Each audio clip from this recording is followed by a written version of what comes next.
Hello, नमस्कार, good morning. आप सभी का स्वागत है आपके अपने यूट्यूब चैनल अपना क्लासेस में। अपना क्लासेस के ऑनलाइन प्लेटफॉर्म पर आप सभी का दिल खोल के स्वागत है। साथियों, आज की इस वीडियो में हम लोग पढ़ने वाले हैं बिहार बोर्ड कक्षा 10वीं के साइंस के वीवीआई ऑब्जेक्टिव प्रश्न। तो आपको इसे अच्छी तरीके से पढ़ना है। अगर आपको भी बिहार बोर्ड कक्षा 10वीं में अच्छे मार्क्स से पास करना है, क्योंकि पास तो हर कोई कर जाएगा, लेकिन अच्छे मार्क्स से पास करना बहुत ज़रूरी रहता है। तो अगर आप भी बिहार बोर्ड कक्षा 10वीं में अच्छे मार्क्स से पास करना चाहते हैं, तो आपको ऑब्जेक्टिव प्रश्न को अच्छी तरीके से पढ़ना पड़ेगा, क्योंकि बिहार बोर्ड कक्षा 10वीं की परीक्षा में 50% ऑब्जेक्टिव प्रश्न पूछे जाते हैं। तो आपको इसे अच्छी तरीके से पढ़ना है, क्योंकि ऑब्जेक्टिव प्रश्न का बहुत ज़्यादा योगदान रहता है। तो ऑब्जेक्टिव प्रश्न को अनदेखा नहीं करना है, इसे अच्छी तरीके से पढ़ना है और अपने माँ बाप का सपना पूरा करना है। ठीक है, तो अगर आप भी चैनल पर नए हैं तो आप सभी से हाथ जोड़ के निवेदन है कि प्लीज़ चैनल को सब्सक्राइब कर दीजिएगा और वीडियो को लाइक कर दीजिएगा। हम आपके लिए ऐसे ही वीडियो लाते रहते हैं, तो प्लीज़ चैनल को सब्सक्राइब कर दीजिएगा और कमेंट ज़रूर कीजिएगा कि आपको वीडियो कैसा लगा और इससे आगे आपको कौन से टॉपिक पर वीडियो चाहिए, तो कमेंट ज़रूर कीजिएगा। चलिए इस वीडियो को शुरू करते हैं।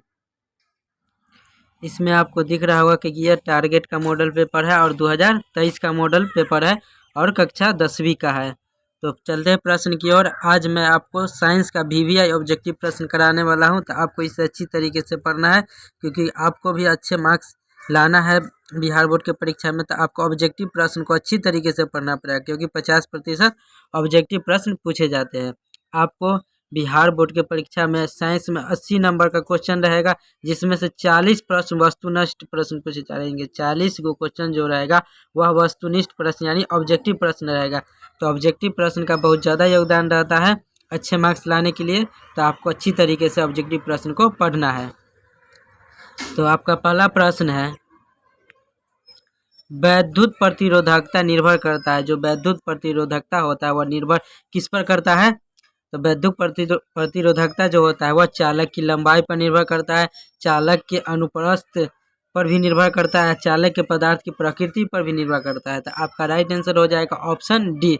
इनमें से सभी सही है, तो ऑप्शन डी आपका राइट आंसर हो जाएगा इनमें से सभी।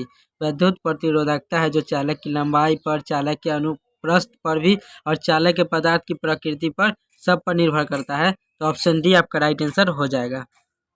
बढ़ते आगे की ओर।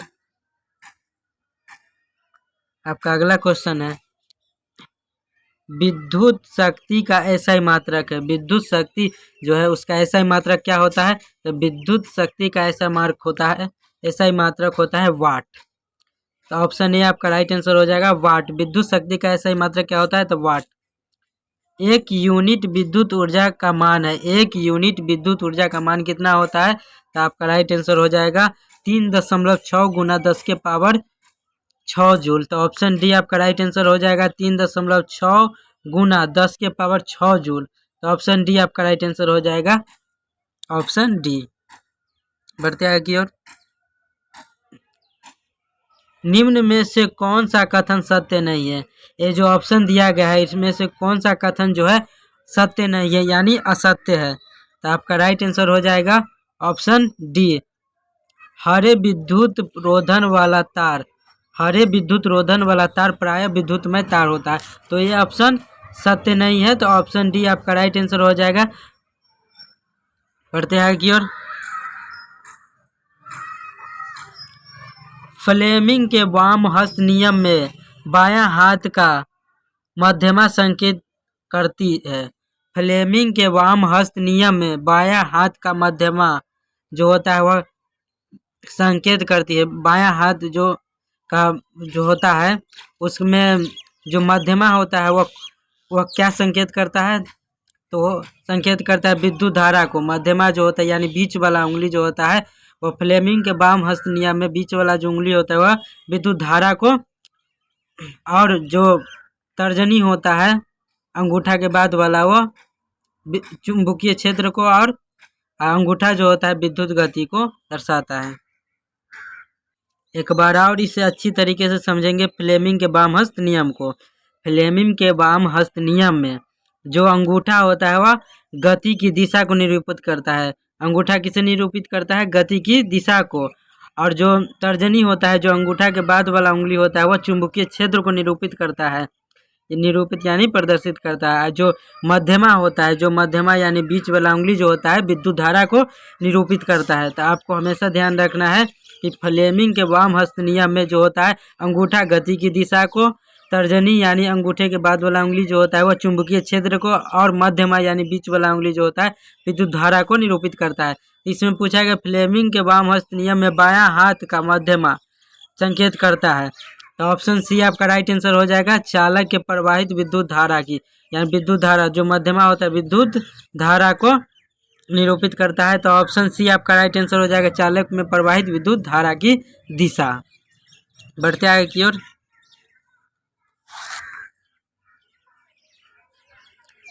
आपका अगला प्रश्न है, चुंबक के भीतर विद्युत चुंबकीय क्षेत्र रेखाओं की दिशा क्या होती है? चुंबक के भीतर चुंबकीय क्षेत्र की रेखाओं की दिशा क्या होती है?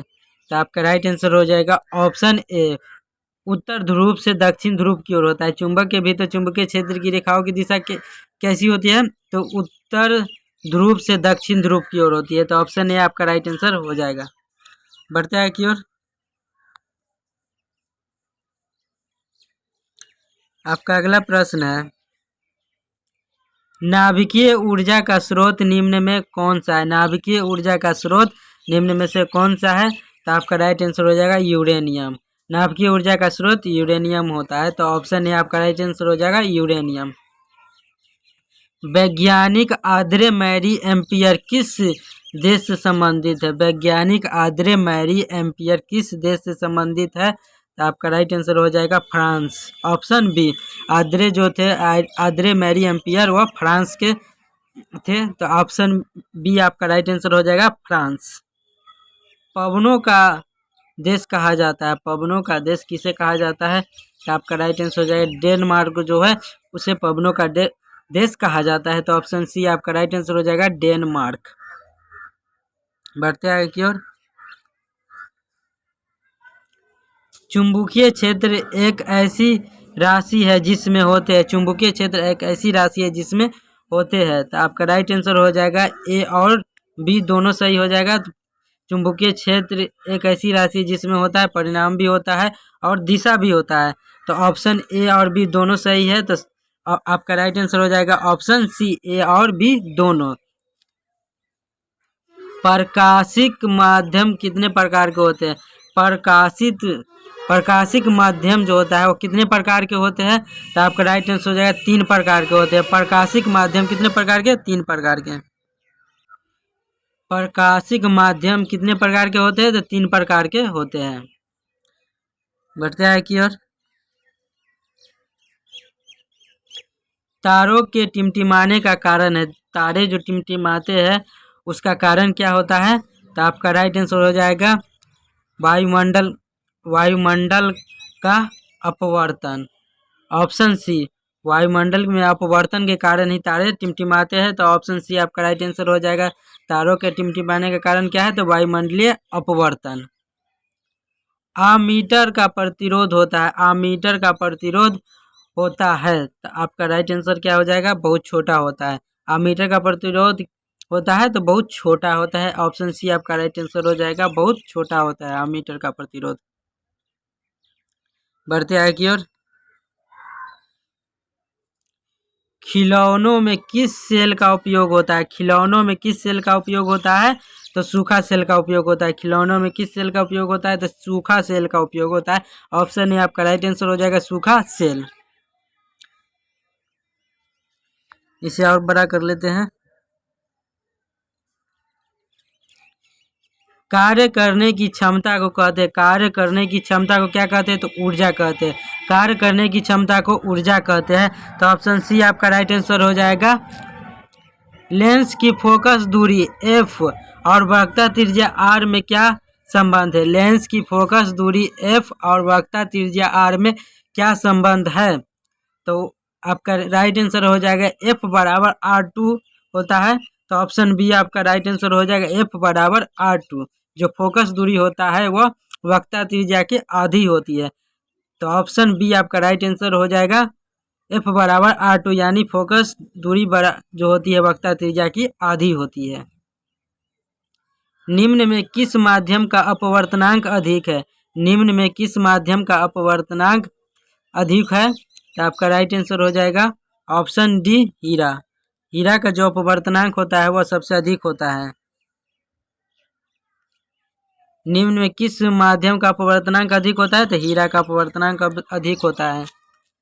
सामान्य दृष्टि के लिए सुस्पष्ट दृष्टि की अल्पतम दूरी है। सामान्य दूरी के लिए सुस्पष्ट दृष्टि की अल्पतम दूरी है। तो आपका राइट आंसर हो जाएगा 25 सेंटीमीटर। ऑप्शन बी आपका राइट आंसर हो जाएगा 25 सेंटीमीटर। सामान्य दूरी के लिए सुस्पष्ट दृष्टि की अल्पतम दूरी क्या होती है? तो 25 सेंटीमीटर। श्वेत प्रकाश का कौन सा रंग वर्ण की प्रिज्म से गुजारने के पश्चात सबसे कम झुकता है? श्वेत प्रकाश का कौन सा वर्ण किसी प्रिज्म से गुजारने के पश्चात सबसे कम झुकता है? तो आपका राइट आंसर हो जाएगा, इससे बड़ा थोड़ा और ऊपर कर लेते हैं, तो आपका राइट आंसर हो जाएगा ऑप्शन सी, लाल। श्वेत प्रकाश का जो उसे प्रिज्म से गुजारते हैं तो सबसे कम झुकाव लाल का होता है। तो ऑप्शन सी आपका राइट आंसर हो जाएगा, लाल। और सबसे ज़्यादा झुकाव किसका होता है? तो बैगनी। सबसे ज़्यादा विचलित बैगनी रंग होता है उसमें सबसे ज़्यादा, और सबसे कम लाल। निकट दृष्टि को किस लेंस के उपयोग द्वारा संशोधित किया जाता है? निकट दृष्टि को किस लेंस के उपयोग द्वारा संशोधित किया जाता है? तो आपका राइट आंसर हो जाएगा ऑप्शन ए, अवतल लेंस द्वारा। निकट दृष्टि के लिए अवतल लेंस, निकट दृष्टि के लिए अवतल लेंस। देखिए आपको हमेशा ध्यान रखना है कि निकट जो है इसमें ये बड़ा लिखा हुआ है, इसमें भी बड़ा है, निकट दृष्टि दोष बड़ा है इसीलिए अवतल लेंस भी बड़ा लिखा हुआ है। और दूर दृष्टि दूर जो लिखा होता है वो छोटा होता है, और उत्तल लेंस भी छोटा होता है। तो दूर दृष्टि के लिए हो गया उत्तल लेंस, और निकट दृष्टि के लिए हो जाएगा अवतल लेंस। तो ऑप्शन ए आपका राइट आंसर हो जाएगा। एक बार और इसे अच्छे से तरीके से समझिए, ये जो निकट लिखा हुआ है वह बड़ा होता है, दूर 2 अक्षर का होता है, और निकट 3 अक्षर का है। अवतल जो लेंस है इसमें भी ये 4 अक्षर का है, और उत्तल लेंस 3 अक्षर का है। तो छोट वाला छोट यानी उत्तल लेंस दूर दृष्टि के लिए, और अवतल लेंस बड़ा है तो बड़ा के लिए यानी निकट दृष्टि दोष के लिए। बड़ा वाला में बड़ा और छोटा वाला में छोटा। ठीक है, बढ़ते हैं आगे की ओर।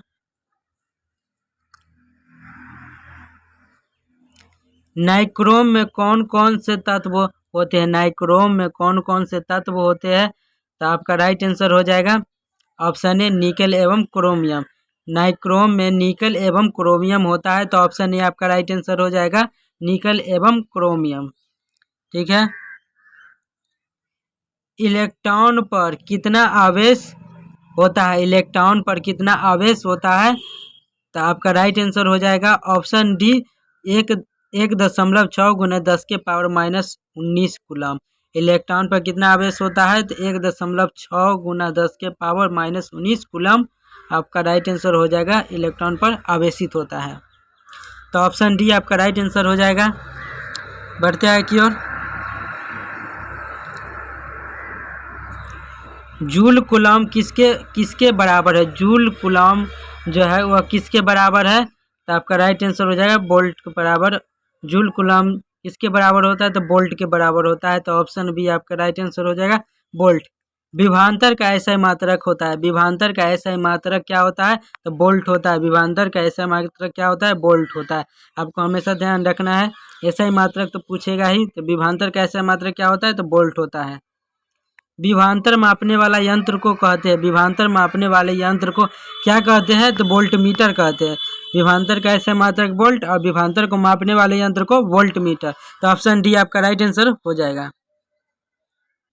आपका अगला प्रश्न है, ऊर्जा का ऐसा मात्रक क्या होता है? तो ऊर्जा का ऐसा मात्रक क्या होता है? तो आपको हमेशा ध्यान रखना है कि ऊर्जा का ऐसा मात्रक जूल होता है। तो ऑप्शन डी आपका राइट आंसर हो जाएगा, विभवांतर का ऐसा मात्रक वोल्ट, और उसे किससे मापा जाता है तो वोल्ट मीटर से मापा जाता है। ऊर्जा का ऐसा मात्रक क्या होता है तो जूल होता है। समतल दर्पण द्वारा बना प्रतिबिंब हमेशा होता है। समतल दर्पण द्वारा बना प्रतिबिंब कैसा होता है तो आपका राइट आंसर हो जाएगा ऑप्शन बी, काल्पनिक होता है। समतल दर्पण द्वारा बना प्रतिबिंब काल्पनिक होता है, हमेशा काल्पनिक होता है। तो ऑप्शन बी आपका राइट आंसर हो जाएगा और हमेशा काल्पनिक ही होता है। तो ध्यान में रखना है कि समतल द्वारा बना प्रतिबिंब हमेशा काल्पनिक ही होता है। जिप्सम का रासायनिक सूत्र है। जिप्सम का रासायनिक सूत्र क्या होता है तो जिप्सम का रासायनिक सूत्र हो जाएगा ऑप्शन बी, CaSO4 × 2H2O। ये 100% आपको पूछेगा परीक्षा में कि जिप्सम का रासायनिक सूत्र क्या होता है। जिप्सम यानी प्लास्टर ऑफ पेरिस। तो जिप्सम का रासायनिक सूत्र क्या होता है CaSO4 × 2H2O। आपको ध्यान में हमेशा रखना है। तो साथियों ये था बिहार बोर्ड कक्षा 10वीं का साइंस का VVI ऑब्जेक्टिव प्रश्न। इसमें से 100% आपको कम से कम 10 प्रश्न इसमें से 100% पूछे जाएंगे। इसके लिए आपको इसे नोट करना है और अच्छी तरीके से पढ़ना है और बार बार रिवाइज करना है। तो हम आपके लिए ऐसे ही वीडियो लाते रहते हैं। तो आप भी अगर इस चैनल पर नए हैं तो आप सभी से हाथ जोड़ के निवेदन है कि प्लीज़ चैनल को सब्सक्राइब कर दीजिएगा और वीडियो को लाइक कर दीजिएगा, क्योंकि आपको अगर 10वीं कक्षा में अच्छे मार्क्स से पास करना है तो ऑब्जेक्टिव प्रश्न को अच्छी तरीके से पढ़ना पड़ता है अगर अच्छे मार्क्स से पास करना चाहते हैं। तो क्योंकि 50% ऑब्जेक्टिव प्रश्न पूछे जाते हैं, तो ऑब्जेक्टिव बिना पढ़े हुए आप अच्छे मार्क्स नहीं ला सकते हैं। तो आपको पढ़ना पड़ेगा ऑब्जेक्टिव प्रश्न को। इसके लिए आप रोज़ हमारे साथ जुड़ सकते हैं। हम आपके लिए रोज़ ऐसे ही वीडियो लाते रहते हैं। तो प्लीज़ चैनल को सब्सक्राइब, वीडियो को लाइक और कमेंट जरूर कीजिएगा कि वीडियो कैसा लगा और आपको अगला टॉपिक किस वीडियो पर चाहिए, तो कमेंट जरूर कीजिएगा।